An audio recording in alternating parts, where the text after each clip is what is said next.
Hey everyone, welcome back to my channel. Here we're going to tackle a word problem that has some estimation in it, so let's work it out.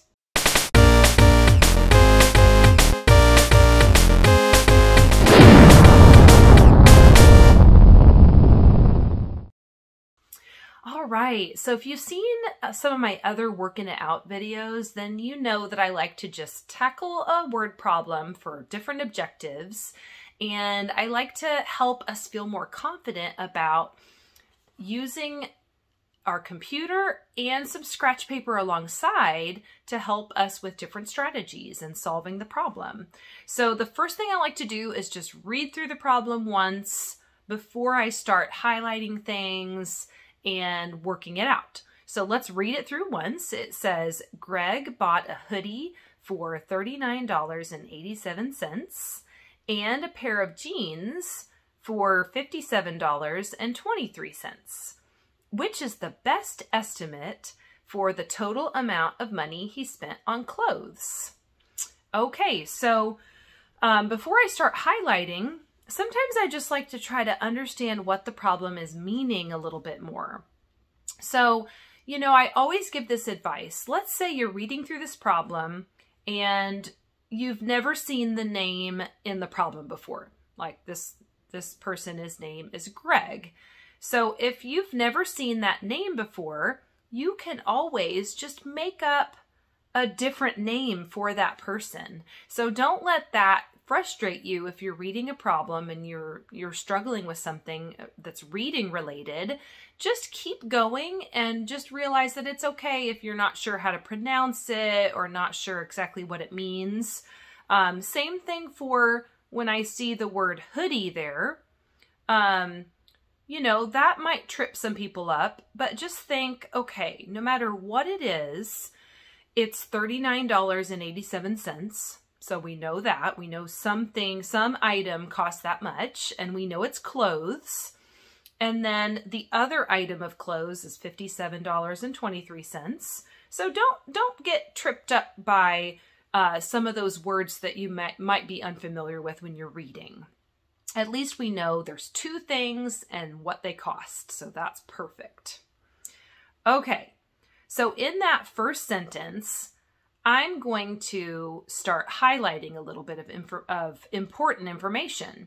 So I know that the names of the clothes are maybe not something I need to highlight, but the amount that they cost could be something great to highlight because we know we're going to use that in the problem. So let's highlight their two costs. Then I'm going to read the second sentence again, the question. It says, which is the best estimate for the total amount of money he spent on clothes? Okay, so as I'm reading that, estimate really stands out to me. What else stands out to you? What do you notice? Yeah, that total word. That tells us which operation we're working with. So, because you know, you can estimate for adding, subtracting, multiplying, dividing. What do you think total, finding the estimate of the total, what do you think that means?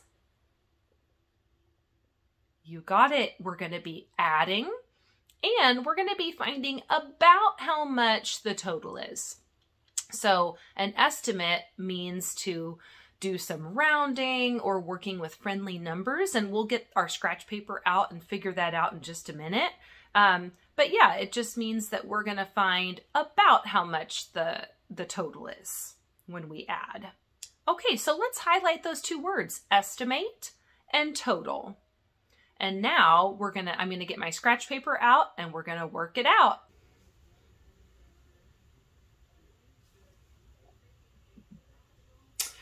Okay, so the first thing I like to do when I'm tackling a problem like this, a word problem, is I like to write down the numbers that I'm going to be working with on my scratch paper. And that way I'm not just relying on everything in my head to get the right choice, because I think it could be so easy to pick the wrong choice on this one if I try to do it in my head, even as an adult. So I write down my two amounts. There's the price of the hoodie, there's the price of the jeans. And since I notice that my answers are not exact. So what do you think that means for us? Do you think we have to find the exact answer with these numbers?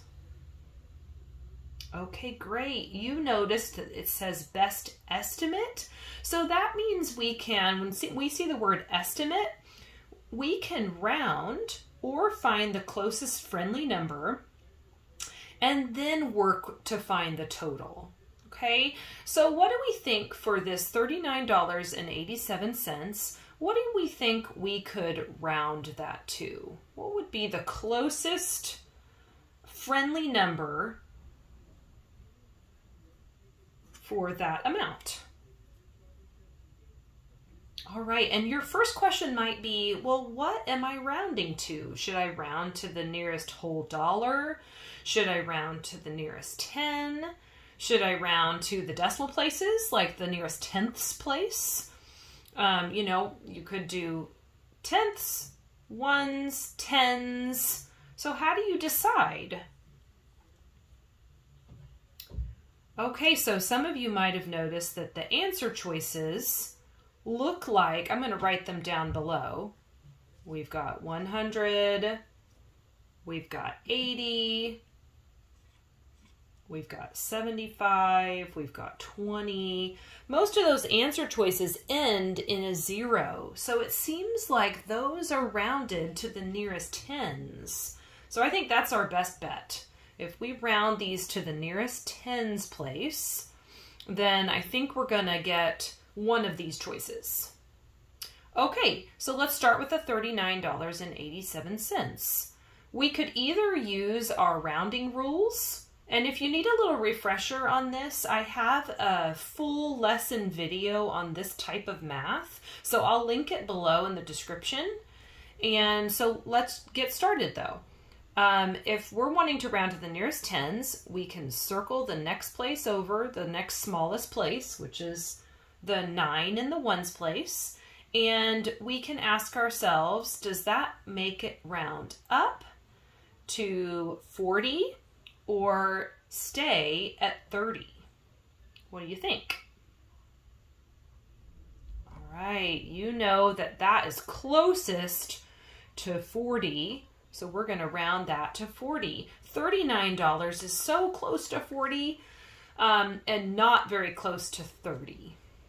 Okay, now let's try 57. So I see a 7 in the next smallest place.